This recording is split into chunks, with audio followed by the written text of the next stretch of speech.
Television's original Zoo Parade, presented each week at this time from the world-famous Lincoln Park Zoo in Chicago, where today our subject on Zoo Parade is specially about birds, and where our location is by far the noisiest location in all of the Lincoln Park Zoo. Hi there, this is Jim Hurlbut. Welcome to our 190th Zoo Parade program. You probably already guessed that we're in the birdhouse, a place where you certainly wouldn't go if you were looking for peace and quiet. But we're not looking for that today. We're looking for Marlin Perkins, director of the Lincoln Park Zoo. Hello there. I'm glad you could join us again today.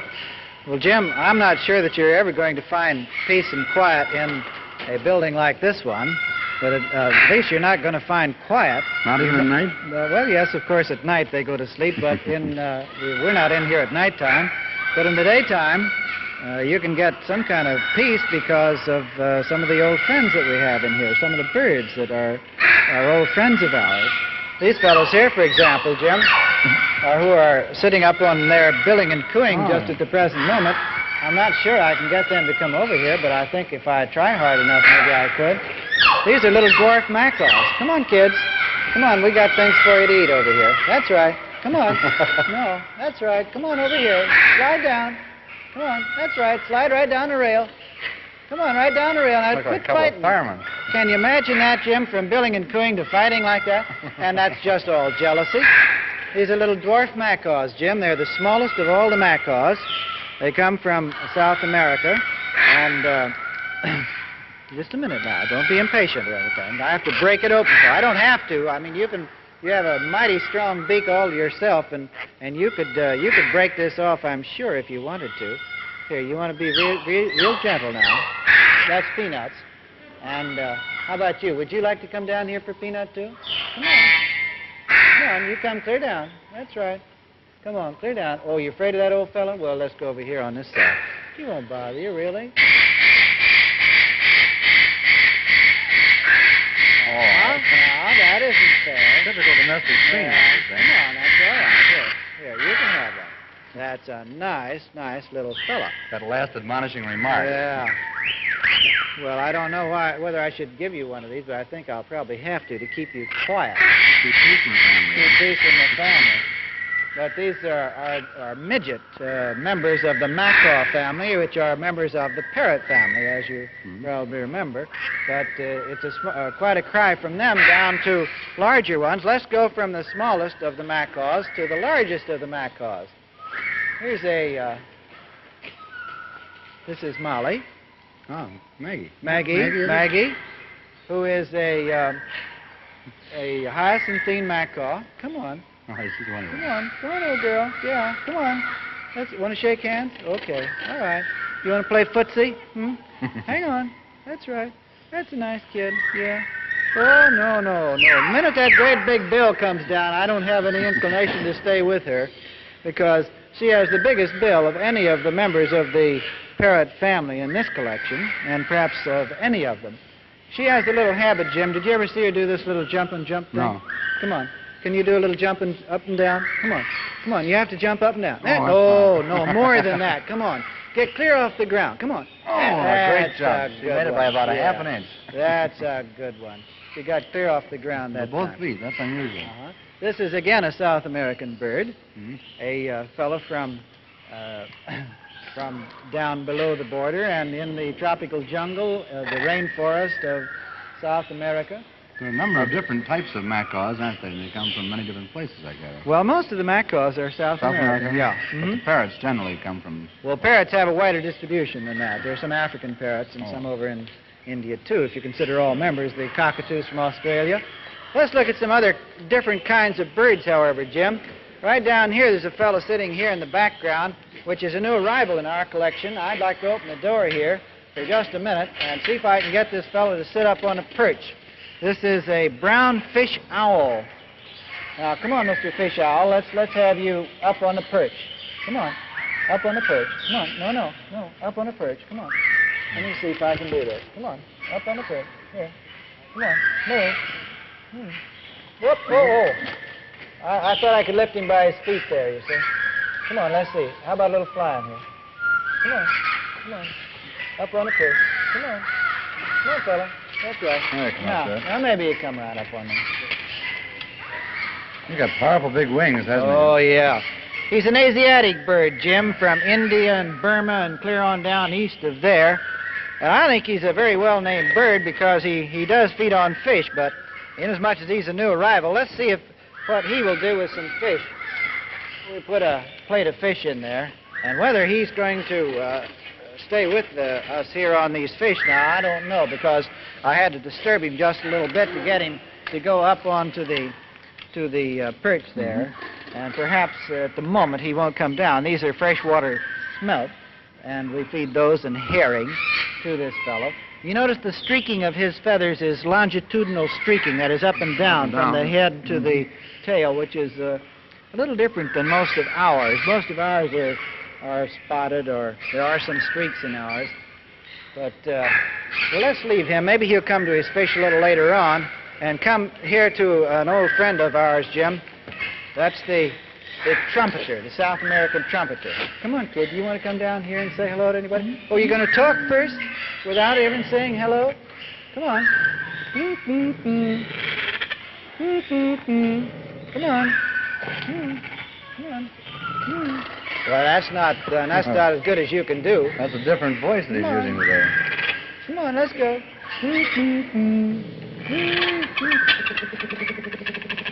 He has to crank it up first, you see, Jim.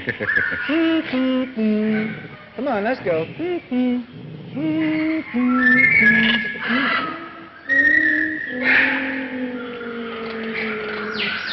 Long, drawn-out sigh-like thing there, Jim. Obviously, there's a difference in the two calls. It makes a little short call. That means one thing. Quite a thing, isn't it? That means something else. Yeah, it is a wonderful thing. Yeah, quite a subtle thing. It's done down deep in the body. Way down. More or less with the mouth closed. And he's from South America, too. Now, people can make that same sound pretty well, too. Oh, yes, it's easy for us to imitate him. Let's turn around and get a better call here, huh? Again? Come on. Let's go. Oh, I'm not sure we're picking that up. But we have quite a number of these trumpeters. This is a greenback trumpeter. We have some brownbacks that are clear across the building. I can hear them. And they're calling, too. They're answering this one, which is probably a part of this call system of the birds. These birds are very gentle. They come right down to you. You want to come over here and prove that? That's right. Come right over here and prove that, because here's a nice grape for you, and you can just have that grape and go on about your business while we move on down here to a fellow that we know as Foxy Grandpa. Foxy, you going to come down here and say hello to us? Come on. What's the matter with you? Hello. Come on. What's the matter with you? Hello. Come on, Foxy. Come on, Foxy. Come on. Hello. What's the matter with you? Come on. Come on down. Come on, Foxy. Come on. Now, isn't that the silliest thing that ever happened? Every other time of your life, you're right down here with us. Come on here. Come on, Foxy Grandpa. Come on. Well, anyhow, Jim, this is a slender-billed cockatoo, and from Australia. And this bill is natural. He has a bill like that as a digging tool. This old fellow, at least, is always in the bottom of his cage, except right now. No, I know. Right down in front, too. And he's always over on the other side there, gouging around in the bottom of the cage and digging with this long, skinny bill. Come on, Foxy. Come on, Foxy Grandpa. Come on. There he comes. Come on. Come on, you can make it if you want to. No, I don't think so. I don't Shy think so. type. Oh. Never saw him shy before. I though. never He's a saw him pretty shy before either. He's always right down snickety here. old fellow. Yeah. But then you never can be absolutely sure of the performance of animals and children, can you? No, not for very long a time. Come on, Foxy. Come on, Foxy. There's all kinds of things down here for you. Come on, Foxy Grandpa. We're going to put peanuts in here. Maybe you'll come and get it. Foxy's cage mate. Yeah, there's another one here. But Foxy's Foxy's the real character of this thing. The one that we normally have. Well, come on. You come on down here, too. I don't know if this one is tame or not. Never comes to me. Never have had this one, because Foxy is the really tame one, and the one that always He's always comes at first, even in television land. So Okay. This one comes down. Jim, let's move along now to another fellow over here and see if we can have this old fella come over to us? Well, come on. Do you remember this one's name, Jim? Sure, that's Molly. Come on, Molly. No, Molly we had over here. That was Maggie. That was Maggie? All right, then this is Molly. Molly, gotta isn't come it? on. Come on. We have so many of these Maggie. birds. I get mixed up on their names myself sometimes. We have about 6 of these red and gold macaws. And in the summertime, they're outdoors, sitting in the trees or on perches in convenient locations in places like our zoo rookery. But in the winter, being a tropical American bird, they must come in. Here's the thing. Now, I would like to just make one small suggestion to you. My suggestion is that here's another peanut. Yeah. And you can have that instead of going away anyplace else. A suggestion I'd like to make to the people who are watching is that if you can't, of course, see colors here, but you can see those at your own local zoo. And so I would suggest that for colors on macaws and many, many, many more of these birds, that I just hope he doesn't take a handhold on my ear. That's the only... This is really a very gentle boy. bird. Yeah, a very nice, gentle bird. And he's going to groom you a little bit, I think. Groom me, heck, he's planing my head off. Planing your head? Yeah, you were trying to Did you say planing? Planing, like a plane. That's right, with that beak. Well, actually, this bird is an exception among macaws that have these enormous bills, in that this one has been a pet in a home. And of all the 6 or 7 that are in our collection, this one is a particularly gentle one. And Dan Galassi will come and relieve you of that, Jim, anytime he gets to be too much of a nuisance. All right. But if you don't get too close to Cookie down here with the macaw, I'd like to come over here and... Come on, Cookie. Come on, baby. Come over here. Come on, Cookie. Come on. Come on over on this side. Come on. Come on, little lead-beater cockatoo. Come on, little Cookie. Come on. That's right. Come on. Come on over here. Come on. Let's see. Let's see. Come on, Cookie. What are you afraid of? All kinds of action going on here. Come on, Cookie. Come on. Come on, baby. Come on over and say hello. You're not afraid of an old macaw, are you? Oh, Cookie. What a thing. Is this our off day or something, Jim? I don't know. These birds won't come right. Millie was all right. I called her Molly. I meant Millie. Millie, I see. Yeah, Millie was the macaw's name. Yeah. Come on. Come on, Cookie. Cookie's a lead-beater cockatoo that usually is the most gentle of all the members of this whole family. And, of course, she is still gentle. There's no question about that. But there's something disturbing this bird and perhaps 1 or 2 more this afternoon. There must be. Maybe it's the fact that Millie was sitting on the rail right here It might in be front of Cookie the cockatoo, which is an Australian bird and a lovely soft shade of pink with a beautiful head crest. If she'd only come over here, I could lift her head crest and show you the difference there. Well, Jim, it's time to move on to another cage. All right for you, Cookie. Have to see you another time. And let's move on down now to one that I'm sure we're going to see up close. And that's an old friend of yours, Jim. Oh, yeah. The screech owl. Little Hootie. Mm-hmm. Little Hootie. This is probably about Hootie the Fourth, though, isn't it? Because well, bigger. Those look bigger than... This is another one than we've had on as Hootie. This one is one of the gray ones. Hootie is one of the reddish color phases. Brown, This one is a gray or dark color phase and has these very pronounced feathers here, which they call horns. And the horns of these little screech owls, this is one of the eastern ones. You notice how slender he is by comparison. Hootie was always puffed out. But that's more or less a business of their elevating their feathers or not. Just making themselves look Make themselves look inflate with their people are that way sometimes too, aren't they? The reason we knew that this fellow's going to sit here because we have him here on jesses. There are little leather thongs around his legs here, and we put a little wooden perch here on top of the guardrail so that he'll have something to cling to with his feet. And he's a very nice, gentle little bird. You can pick him right up, and he'll come right to your hands. You can lift him right up like this, and then you can put him right... Whoop, whoop, no, that's the wrong way to go. Here, that's it. There. All right.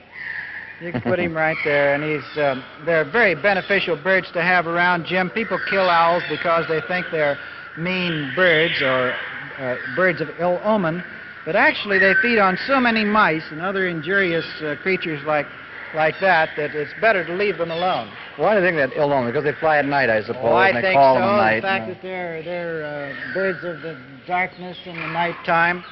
Here, I have some mealworms here. I'm going to get those for a friend of mine up here in the top cage.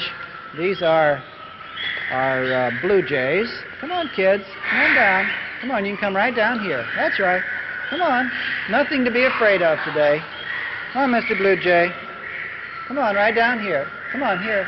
Mealworms. Oh, this is a great treat. A very great treat. That's right. You can even come right over here and get one if you want to. Here, come right over here. That's right. Just help yourself. Mealworms are a fine item of food for a fellow like this one. This is an American blue jay, one that you find common right around any place at all, and a bird that likes bright and shiny things. Besides mealworms, would you be interested in anything like a dime or something? No? No, not with a mealworm. Not when there's mealworms around, Jim.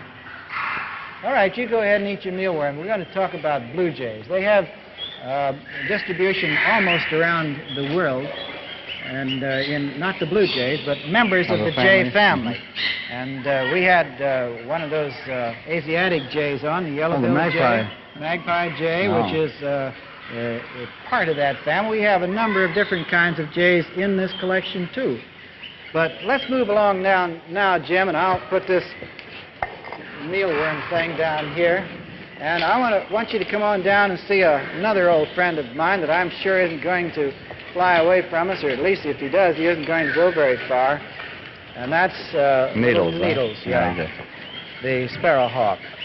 You have to approach a bird like this rather cautiously at the very end. Look what Jim has for you, Needles. Maybe he'd like them. They like some worms. They feed on grasshoppers. Want to try it? Go on. You can have it. Yeah. You can have it. No? Oh, it doesn't taste good, huh? Well, I don't know whether he's just...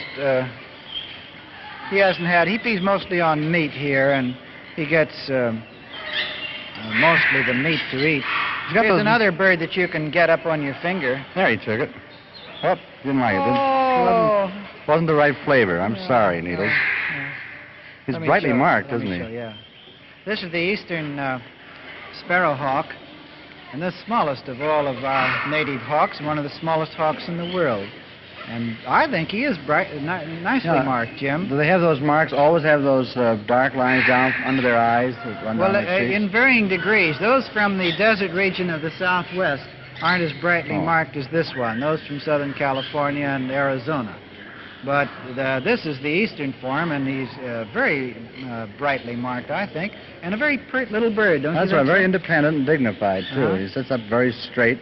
And one of the nicest things about these is, while these birds may not return affection in the sense that they will cuddle up next to you like a cat or a dog, still in all, they will respond by not being too mean, that is, not being too rough about. They'll sit on your finger and be more or less calm about the whole thing. And I think that's kind of a reassuring thing with a pet animal, is to have one that is tame enough to sit on your hand and be perfectly calm about it. These animals aren't supposed to return affection in the sense that most of the domestic animals do. They catch insects on the fly, Marlin? Well, yes. These things are very, very good about going after grasshoppers that fly up from the fields. And in grasshopper season, these little sparrowhawks feed pretty largely upon those. And one of the nice things about them is to see them pursue one on wing and grab it on the wing. Jim, we have to move, and we're going to have to jump over the fence here to do so. Oh, boy. There's a little stepladder there for you to get started. I need a big one. We can get over the fence here and move over onto the other side. Watch your mic cords. And come over here, Jim, because there's a friend of ours over on this side I'd like to have you see, but we're going to have to come rather... knock the ladder down with my cord. But here's a caracara hawk. I want to sort of slide in next to him here. And maybe... now take it easy. Don't take off. Don't take off. Would you like to step back here? I'd like to turn you around so that Jim can see you. That's it. That's a good fellow. A very nice thing about these birds of prey is that you can handle them in this way. And you can get close in with them and have personal contact with them. Many of the birds that are kept as pets in homes, you couldn't have this kind of personal contact with them. You'd have to leave them in cages, you know. He's the national bird of Mexico, isn't he? He is, and he's on the seal, the Mexican seal, with the rattlesnake, or at least the snakes in his talons. Well, why is his face almost bald? Is that characteristic of this particular bird? Well, I don't know, Jim. This bird feeds partly on carrion as well as the live food, and it may be that he has a bald face because of that. Dead animals that are left in the open, you know, this bird feeds partly, at least, upon those. But he does attack snakes and the mice and rats and gophers and rabbits and all the other small things that other birds of prey like this one do. Now, why don't you just slide right back off on your perch, and we'll make a little circuit out around him, Jim, so that we can go over to another bird that's on a perch right over here and slide in kind of gently on him because, you know, fast motions always frighten animals. Well, I don't know anybody that wouldn't recognize a crow, but this is a very fine fellow. This one is about as tame a crow as I think you're going to find anywhere.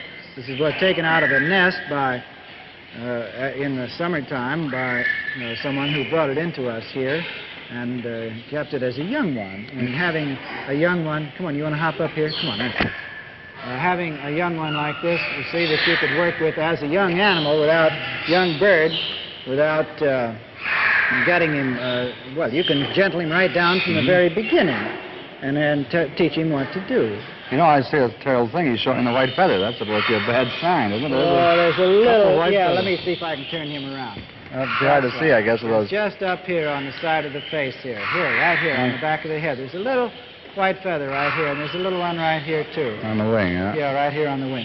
But that isn't unusual. You often see crows with a feather or two or more, and occasionally you'll see an albino crow. No, all white. All white, yes. We don't have any of those in our collection. But this isn't a mark of albinoism, the white feather on him, is it? No, I don't suppose so, unless you could say it would be partial albinism. Jim, you notice the difference in the face here? There's no bare face in this bird, he has and there's some whisker-like feathers that extend down to on the bill itself, actually. Those are whisker feathers, though. Well, they're feathers, yes. Not down, though. No, the down is underneath, and that's probably what this little white feather that's come through there is part of the down that's underneath. But he's a fine fellow, and although crows are a nuisance in many places, we get kind of fond of them, don't we, Jim? Yeah, it's pretty nice to have them around close. Jim, I'm going to move over here now to our big flight cage and go inside, because inside this flight cage is a collection of all kinds of fish-eating birds.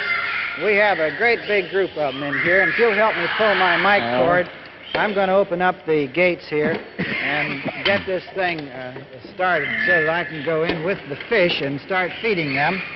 Maybe we can, if I don't fall off the rocks now, like has happened in times past, I'll get across here with the fish and see if these birds will come to me.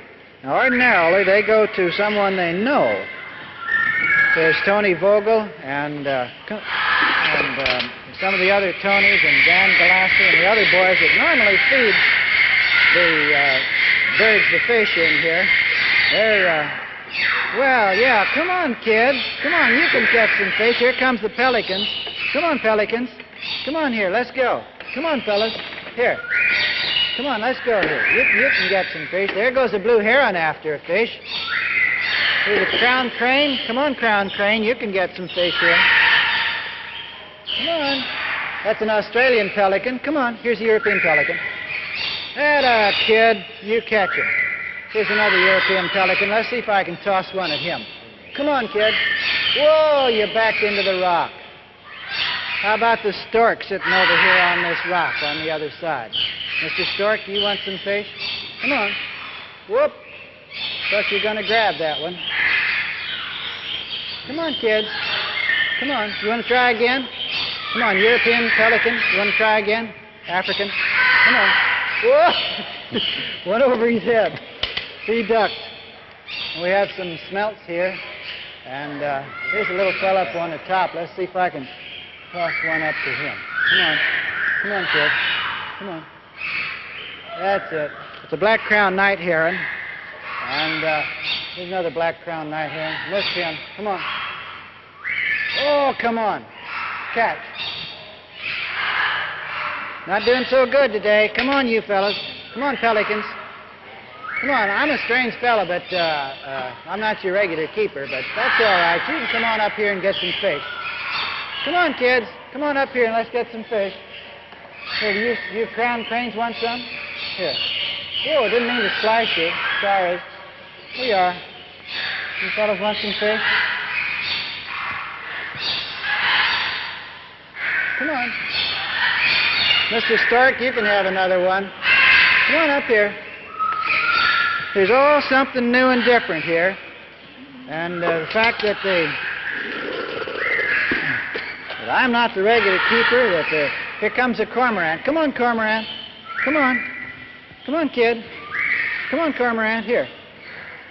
You can die for yours. Come on, cormorant. Here. Those are Mexican cormorants. They come from the Gulf of Mexico. Come on, kid. We have other cormorants, too, that come from the coast of Maine, but these are the little Mexican ones. That's it, kid. You get these little smelts in good shape. Come on. Come way up here. Come on. That's right. Come on up here. Come on. All right, if I come over, Marlin? Yeah, come on over, Jim. You want to toss some fish? All right. They certainly wouldn't be any more afraid of two of us, maybe, at this point, than they were of me alone. How about that fellow up on the branch up there? I want to throw it up to him, up high overhead up here, because he can really catch. Let's see if I can throw it up. All right. Well, he missed it. I'm not a very good thrower. You try one, though. Well, here's a little one, Jim. Up. Whoa, he missed it. That's my fault. That was your fault. That was a pitcher's error. That was good. You got that one in good shape. All right. I don't know if you take another one, we could try it. Come on, here. Oh, that was short. That was a light fish, Jim. That is? Yeah. Come on. That's it. He's pretty good, isn't he? Yeah. Isn't that funny? It's because the regular keeper, they're used to having one person throw the food to him, and even though it's somebody that they know as well as you, they're still not well, sure. They see me in the building all the time, but they see me on the outside of the wire here. I go on the outside of the cage instead of inside. And then we've got lights, and we've got television cameras here. Let's see that big old pelican over there. Come on. He looks really like he wants to have one. Here's Catch him, man. Oh, I'm sorry. Yeah, he wants one. He wanted it. Come on. There's a little coot down here. Maybe he'll come up. Come on, coot. Stanley Crane, Gee, you that come didn't on work up so here. well. Come on, Stanley Crane. You can have a fish. Cranes feed on fish as well as grain and green things. There's a crown crane. Come on, kid. You can have one. I think that big pelican's just afraid of my fastball, that's all. He ducks when I use that fast pitch in Maybe there. we tossed it too far. Toss it in the water. Oh, you missed that. Too bad. You want a little one? Well, there's a whole group of birds down on the back side. Now, it just goes to show how upset... Well, I think we've just about fed our limit today because our time is running out, but what are we going to have on Zoo Parade next week after the peace and quiet of... Sure. Well, Jim, next week our program is about animals in constellations. And our special guest is going to be Wagner Schlesinger of the Adler Planetarium. That's next week on Zoo Parade, folks. Hope you'll all be with us then. Until then, this is Jim Hurlbut speaking, saying goodbye for Marlin Perkins, director of the Lincoln Park Zoo. See you next week. The technical director is Harry Mall. Zoo Parade is directed by Don Meyer, produced by Ronald Warenrath, Jr., came to you direct from the world-famous Lincoln Park Zoo in Chicago.